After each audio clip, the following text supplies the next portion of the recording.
Well, good afternoon and welcome back to the channel. Today is Tuesday, September 17th, and I wanted to bring an update to you guys on the second assassination attempt on President Trump and some other information that broke last night that is going to play a very key role in this great awakening process. Now, before I get started, I want to give you guys an update. Tomorrow night, 7 p.m., over on XJW Analyzer channel, my buddy John Leisure, we are going to do a live stream and talk about political stuff and where people stand on that. Now, we're going to try to start at 7, but that's going to depend on what time John gets here. So we will let folks know. We'll keep you up to date when we get ready to go live with that. Wanted to give you an update, too, on the polls that he is running on his community tab on his YouTube channel and the one that I'm running on my YouTube channel on my community tab, and just let you know that Trump is in the lead on both polls right now. And so we're going to discuss that. So there's still 24 hours for you guys to go to our respected pages and put your vote in. So we'll look forward to talking with you guys about that as well. All right, so I wanted to share some information with you guys that I heard this morning from the Wright Report. I really like the information this guy presents. He does it in a very unbiased way. He is a former CIA officer, and he puts out a podcast every day, Monday through Friday. They're only about 25-30 minutes long, and he covers a lot of different subjects. But today, in light of me doing the initial report the night that this shooting happened, I wanted to come back and give you guys an update and then stay to the end so you'll get some information on the new development of something else that popped off last night. So let's go ahead and start this. And this first clip is I think it's about 10 minutes long. But then we have other clips of some things that I want to share with you guys too. So like always, just trying to keep you up to date, keep you informed, and bring you some news that you may not see on the mainstream media. All right, so here we go. Let's go ahead and flip the camera. And let's play. We are less than 48 hours after the second assassination attempt of former President Donald Trump, and we have got a flood of new details and reactions and controversies to cover. So let's do it. Let's begin with an update about the suspect. Prosecutors now allege that the would-be assassin, Mr. Ryan Wesley Routh, arrived at the Trump golf course at 1:30 a.m. on Sunday morning and hunkered down with his rifle and food for about 12 hours in the bushes nearest to the 6th hole. To be clear, he should have never been there, nor had that rifle, either the caliber or in general. That's because he was convicted of unlawful possession of a fully automatic machine gun back in the year 2002. That was in the state of North Carolina, where he racked up about 100 criminal counts over the years when he lived there before he then moved to Hawaii. It was during those years of geographic transition that his politics also started to drift as well. He became increasingly leftist, making over a dozen donations to Kamala Harris and Democrat politicians over at least the past 4 years. Also, we have new images of his work truck, which has a Biden-Harris bumper sticker on it. As I also shared with you yesterday, he is deeply committed to Democrat calls to stay in Ukraine for as long as it takes. We're also learning that he has tried to recruit nationals from Afghanistan to fight in that country, in Kiev, for Kiev, or in other places, possibly a war in Taiwan.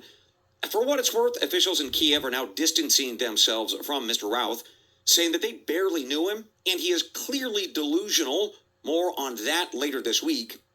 Meanwhile, Mr. Routh also echoed calls by Ukraine and Joe Biden for regime change in Moscow. Quote, "We need to burn the Kremlin to the ground," end quote. That would-be assassin said that on social media a number of months ago. The FBI is now working to learn whether this suspect acted alone or in concert with others. So far, that is uncertain, at least based on some statements by the FBI's special agent in charge, Mr. Jeffrey Veltri. He is leading up the Miami field office. I should say something about that gentleman, Mr. Veltri. Back in November of last year, an FBI whistleblower claimed that Mr. Veltri was vehemently anti-Trump. In fact, he had posted on social media accounts of his profound hatred of the GOP nominee. Indeed, the whistleblower told the House Judiciary Committee that Veltri was directed by senior FBI officials to scrub his social media accounts before he could possibly be selected for that position in Miami, and that is apparently what Mr. Veltri did. For the record, this gentleman, Veltri, and the FBI deny all of those charges, but there has been no investigation into this matter, at least based on reporting by the Washington Examiner and others. We are also learning this morning about the physical protection offered to Mr. Trump, both in general and on Sunday. Apparently, the area where Mr. Routh hunkered down for the kill shot was well known to the Secret Service and to the media. Fox News reported yesterday that journalists and paparazzi had long used this area to take sneaky pictures of Mr. Trump through the bushes as he golfed. How broadly that was known and whether that could have possibly played a role into Mr. Routh's planning, that is now being explored by state and federal investigators. And speaking of the feds, the top one, Mr. Joe Biden, he made a phone call yesterday to Donald Trump. The White House claims that he called Mr. Trump to convey his well wishes and that he is so very glad that Mr. Trump is doing so well. Biden later told the press that the Secret Service clearly needs more agents to help protect more U.S. officials and candidates, and that Congress should authorize more money to do that effective immediately. Biden also said this, quote, "In America, we resolve our differences peacefully at the ballot box, not at the end of a gun. America has suffered too many times the tragedy of an assassin's bullet, and we must do everything we can to prevent it and never give it any oxygen," end quote. Critics, however, pointed out that Biden's own rhetoric does not match his lofty statement made yesterday. You may want to consider these words that Mr. Biden spoke on June 28th, just weeks before the first assassination attempt. Quote, "Donald Trump is a genuine threat to this nation. That is not hyperbole. He is a threat to our freedom. He is a threat to our democracy. He is literally a threat to everything America stands for," end quote. That was one of dozens of similar statements that he and others have made in his party over the past 5 years, certainly including Ms. Harris as well, plus dozens of Democrat senators and representatives. That would also include a Representative Dan Goldman of New York. He said this, quote, "Trump is a destructive figure to our democracy, and he has to be eliminated," end quote. And that is why Mr. Trump yesterday blasted Democrats and their supporters in the media for creating this environment of death that then spurred on people like Mr. Routh. As Trump said, quote, "Routh believed that the rhetoric of Biden and Harris is true, and he acted on it. Their rhetoric is causing me to be shot at," end quote. Well, reaction to that was fast and furious by Democrats on Capitol Hill and in the media. They offered up several rebuttals to his argument. First, they denied that any leftist rhetoric has caused any problems in this country at all. In fact, they pointed to Biden and Harris calling for peace and democracy, both on Sunday and in months gone by. Second, they said that actually Mr. Routh was either a Trump supporter or we may never know his political preferences. This would-be assassin, they said, has absolutely no connections to Democrats of any kind. But those arguments are either outright false or absolutely disingenuous at best. So, for example, Mr. Routh did claim that Trump was his choice for president back in 2016, but later he said that, quote, "I am man enough to say that I misjudged Trump, and I made a terrible mistake in ever supporting him," end quote.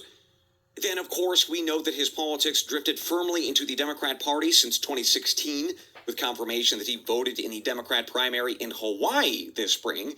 Plus, as we just covered, his work truck has a Biden-Harris bumper sticker on it, never mind the political donations to Democrats and voluminous social media posts in support of Democrats like Ms. Harris, certainly against Mr. Trump. At any rate, the third and final media reaction that we had yesterday to Mr. Trump is that actually Trump himself is to blame for almost being killed twice. As CNN's commentators argued, for example, as just one network, Trump's rhetoric creates the violent atmosphere in this country that forces people to want to kill him. If only Trump were different, they said yesterday on CNN and lots of other networks, people wouldn't want to use violence. So really, it is Trump that needs to change, not Democrats or their calls to eliminate him. In other words, what we heard yesterday throughout the day, what we read in lots of different media outlets, Democrats were arguing that murder victims or those who narrowly escape it, they are really to blame. They are probably those who deserve it. So, with those updated facts and data, let's now pivot to analysis and opinion. Well, folks, based on what I have covered this morning, plus yesterday, and over the summer following the first assassination attempt, I am going to make a very sad and very painful prediction. Folks, I don't think that Mr. Trump is going to live much longer. Maybe he can make it through November, but if he does, and if he wins the election, he's not going to last. And the reason is really clear. If you read or listened to American media yesterday, there was not one single admission that maybe, just maybe, Democrat or leftist rhetoric was either unhelpful or even a remotely possible contributor to Mr. Routh's near assassination of Mr. Trump. And that unwillingness to consider just a modicum of culpability, or that Trump might just actually have a point, that their rhetoric is causing him to be eliminated or shot, it reminded me of a different piece of news that I told you regarding San Francisco. You may remember that city officials there are quietly deporting illegal Hondurans, but San Franciscan leaders do not want too many people to know about that, because they said they feared that it would mean that Democrats might have to admit that Trump has a point. And God forbid that cannot happen in San Francisco or beyond, because there, as well as throughout the country, Democrats have argued he is evil. His policies are evil, and he must be stopped. Here's the point. America's left, whether that be in D.C. or in our media or all points in between, they are never going to do the right thing or admit even a tiny bit of culpability, because as that New York representative said, Trump has to be eliminated, and all options are on the table. And if that seems like hyperbole, I want you to consider this. If the White House were serious about lowering the national temperature and truly thankful that Trump was not hurt and they don't want him to die, Mr. Biden and Ms. Harris right now could tell their supporters that Trump is not Adolf Hitler, despite saying that previously. Also, right now, Biden and Harris could say that Trump is not a threat to the very soul of this nation, as both have said previously. And they could say that Trump is not a white supremacist, nor did he ever support those people in Charlottesville, Virginia, as Biden and Harris have both said repeatedly, including during the last presidential debate.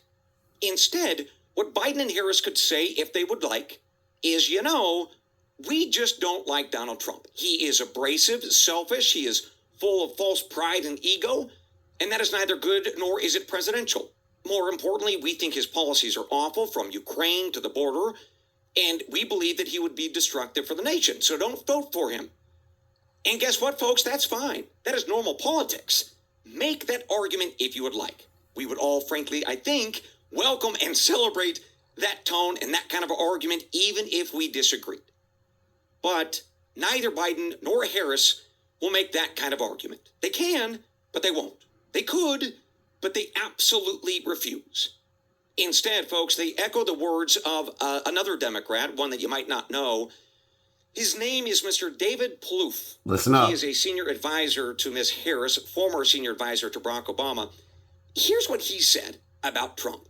Quote, "It is not enough to simply beat Donald Trump. He must be destroyed thoroughly. His kind must not rise again." End quote.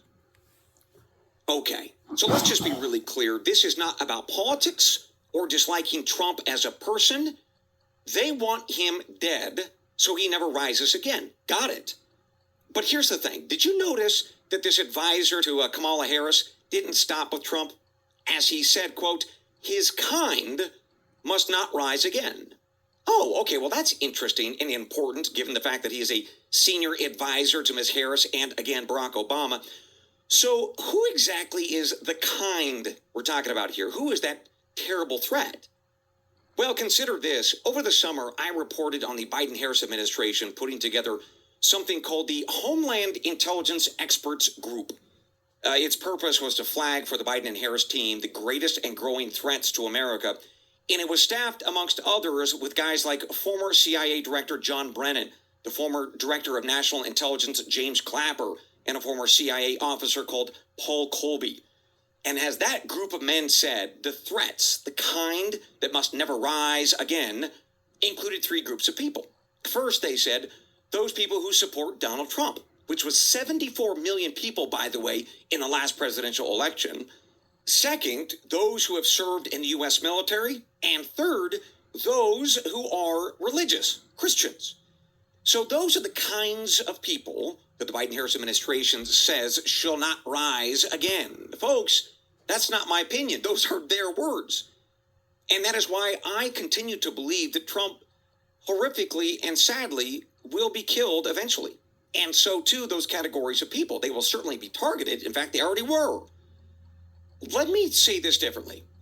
I learned in my career at the CIA that when political parties and operatives tell you who they are and they promise to target and eliminate their opposition over and over and over again for years and years and years, you should believe them.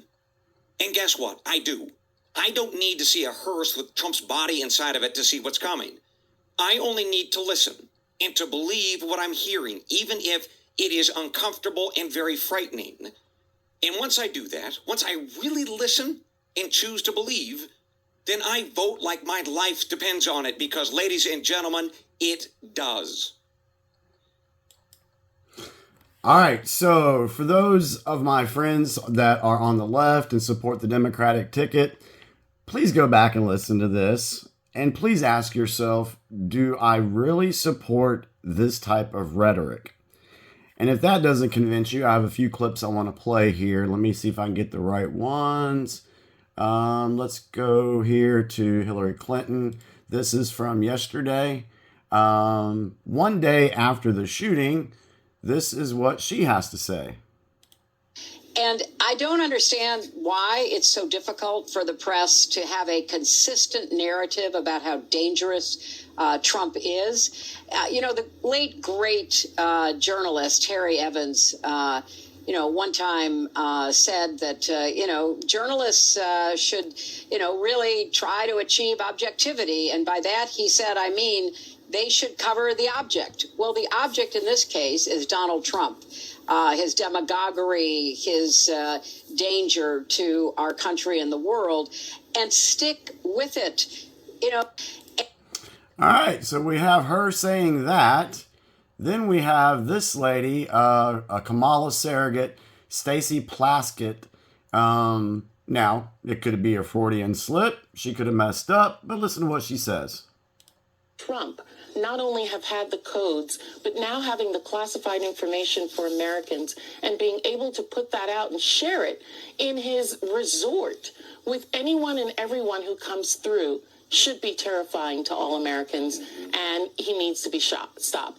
Having Trump not only have all Americans, and he needs to be stopped. Having Trump, what did she say? Not only have had Interesting, huh? Just love that tolerant left, don't we now? Now, let's go back to Hillary Clinton and what she said when on the Wright Report, David Plouffe was said to have said that we can't have his kind or that kind rise again. Well, how do we know that this is how they truly feel? Let's listen to what Hillary wants to do now to American citizens. Just as Mueller indicted a lot of Russians who were engaged in direct election interference and boosting Trump back in 2016. But I also think there are Americans who are engaged in this kind of propaganda. And whether they should be civilly or even in some cases criminally charged is something that would be a better deterrence, because just as Mueller indicted a lot of... So she wants to criminally charge Americans for misinformation. My question, Miss Hillary Clinton, is are you going to let the American public know how you paid for the Russian Steele dossier that pushed the Russia hoax? Was that misinformation? Just asking. All right, so now let's move on to the next clip. Let's get rid of that one. Let's get rid of this one. And now let's go over into what Mr. P. Diddy said about Trump. White men like Trump need to be banished. That way of thinking is real dangerous. This man literally threaten the lives of us and our families about going to vote. When you look at it, we don't have no choice. You know what I'm saying? You can say what you want about Biden. I can't say I love the pick either, but hey, we got to get him in office, and then we got to hold him accountable. White men like Trump need to be banished. So, we see what the rhetoric is. We see what they're saying about Trump and his supporters. And does it sound tolerable? Does it sound like they're making threats? To me, it certainly does. Now, I'm going to stay up to date on this Trump shooting. And as I get more information, I'll share it with you guys. I did see a little while ago that the Secret Service admitted that they failed to secure the golf course before Trump went out there. So we're going to be looking into that. And also Ron DeSantis has decided that Florida should be taking the lead in the investigation and not the feds. Because, well, we know what a great job that they do. Now, moving on to the second thing, the guy you see on the video right now, for those that don't know, that's P. Diddy. He's a rapper. He's a business mogul. A lot of the younger folks will know who he is. Guys, this is a very important story to keep up with. And the reason I say that is because this guy right here, he is the Jeffrey Epstein of the music industry. And I tell you what, this investigation has been going on for a long time. And the grand jury unsealed the indictment yesterday. Now, that's something to think about. And you never heard about this in the news. That's because grand juries are not supposed to leak any information. So think about that as you're watching news and you hear stuff come out about a case and it's been leaked to the media. Yeah, there's something fishy about that. But he has been arrested. If you do remember earlier in the year, a couple of months ago, his houses were being raided. But I'm telling you, this story goes deep. It has a lot of tentacles to the celebrities of Hollywood, to business leaders. There's videotapes, there's audio recordings. There is so much stuff against this guy. And I think the public is going to be shocked when they learn how much more stuff that this guy and his cohorts were doing. So with that said, let's go over to what they said, the U.S. attorney update on him. Today I'm announcing the unsealing of a 3-count indictment charging Sean Combs with racketeering conspiracy, sex trafficking, interstate transportation for prostitution. The indictment alleges that between at least 2008 and the present, Combs abused, threatened, and coerced victims to fulfill his sexual desires, protect his reputation, and conceal his conduct. As alleged in the indictment, to carry out this conduct, Sean Combs led and participated in a racketeering conspiracy that used the business empire he controlled to carry out criminal activity, including sex trafficking, forced labor, kidnapping, arson, bribery, and the obstruction of justice. Let me say a little bit more about the charges. The indictment alleges that Combs abused and exploited women and other people for years, and in a variety of ways. As alleged, Combs used force, threats of force, and coercion to cause victims to engage in extended sexual performances with male commercial sex workers, some of whom he transported or caused to be transported over state lines. Combs allegedly planned and controlled the sex performances, which he called freak-offs, and he often electronically recorded them. The freak-offs sometimes lasted days at a time, involved multiple commercial sex workers, and often involved a variety of narcotics such as ketamine, ecstasy, and GHB, which Combs distributed to the victims to keep them obedient and compliant. As alleged, when Combs didn't get his way, he was violent, and he subjected victims to physical, emotional, and verbal abuse so that they would participate in the freak-offs, and that Combs hit, kicked, threw objects at, and dragged victims, at times by their hair. On one occasion in March of 2016, that conduct was captured on video and later reported in the media. Specifically, Combs kicked, dragged, and threw a vase at a victim in a Los Angeles hotel when the victim was attempting to flee. As alleged, these assaults often resulted in injuries to the victims, which took days or weeks to heal. In addition to the violence, the indictment alleges that Combs threatened and coerced victims to get them to participate in the freak-offs. He used the embarrassing and sensitive recordings he made of the freak-offs as collateral against the victims.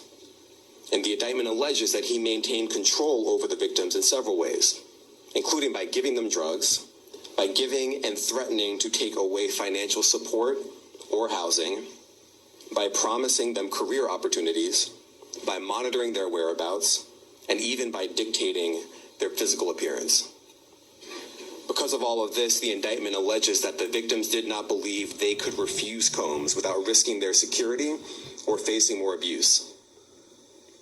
The indictment also alleges other acts of violence undertaken by Combs and others, including violence against witnesses to his abuse, kidnapping, and arson. The indictment alleges that on more than one occasion, Combs carried or brandished firearms to intimidate and threaten victims and witnesses. Now, Combs did not do this all on his own. As I mentioned, Combs has been charged with RICO conspiracy. He used his business and employees of that business and other close associates to get his way. Those individuals allegedly included high-ranking supervisors in the business, personal assistants, security staff, and household staff. The indictment alleges that those individuals facilitated the freak-offs. They booked the hotel rooms and stocked them with the supplies, including drugs, baby oil, personal lubricant, extra linens, and lighting. When the hotel rooms got damaged, they helped clean it up. They arranged for victims and commercial sex workers to travel for the freak-offs, and they delivered large quantities of cash to Combs to pay for the commercial sex workers. The indictment also alleges that they helped Combs cover up his crimes. During the March 2016 incident at the LA hotel that I mentioned earlier, a member of the hotel security staff intervened, and Combs attempted to bribe the staff member with a stack of cash to make sure that what happened was kept quiet. And as the indictment alleges, in late 2023, after public allegations were made about Combs' crimes, he and others pressured witnesses and victims to stay silent, including by making phone calls to witnesses and victims and giving them a false narrative of what they had experienced. And as alleged, Combs used others to help conceal his abuse by monitoring and preventing victims from leaving a location in order to hide their injuries, or by locating and contacting a victim who had attempted to flee. As part of this investigation, in March of this year, special agents from HSI executed search warrants at Combs' residences in Miami and Los Angeles. They also executed a warrant for Combs' electronic devices. During those searches, agents seized evidence of the crimes charged in this indictment. They seized firearms and ammunition, including 3 defaced AR-15s and a large capacity drum magazine. They also seized evidence of the freak-offs, electronic devices that contain images and videos of the freak-offs with multiple victims. And they seized cases and cases of the kinds of personal lubricant and baby oil that Combs' staff allegedly used to stock hotel rooms for the freak-offs, more than 1,000 bottles altogether. Here are some of the items that we recovered during the searches. Okay, so the clip did not continue on to show that the items that they recovered in the searches, so I'm sure I'll find something about that a little bit later. So I wanted to bring those pieces of information to you guys today, the update on Trump and the initial reporting of P. Diddy's arrest. For those who have been going down these rabbit holes for quite some time now, we know how deep this rabbit hole with P. Diddy goes. And folks, if you start digging down that rabbit hole, I will just let you know it's not for the faint of heart. This is a big story, and it will continue to be a big story, and more information will come out about it. And I will try again to do my best to keep you guys up to date on this story and also the Trump assassination story along the way, as we have other things happening too. I mean, you had pagers blowing up in what is it, Syria today, or Lebanon? Pagers blowing up and killing people. So that I got to look into that. So anyway, hope you enjoyed this. If you want to stay up with my in real time, up to date stuff, please join me on Twitter. My handle there is at capital J, capital S, capital B, ELL 1973. And that's where I will just be posting stuff as I see it. And then eventually I'll be able to make videos about it. But so just remember, tomorrow night, 7 o'clock on John's channel, XJW Analyzer, we're doing the live stream. Look forward to seeing you in the chat as we talk about the poll and where people stand politically, especially those who came from the XJW community. So thank you so much. Hope you enjoyed this. And like always, sending you guys much love, peace, happiness, and just hope you're doing well. All right. See you later. Have a great night.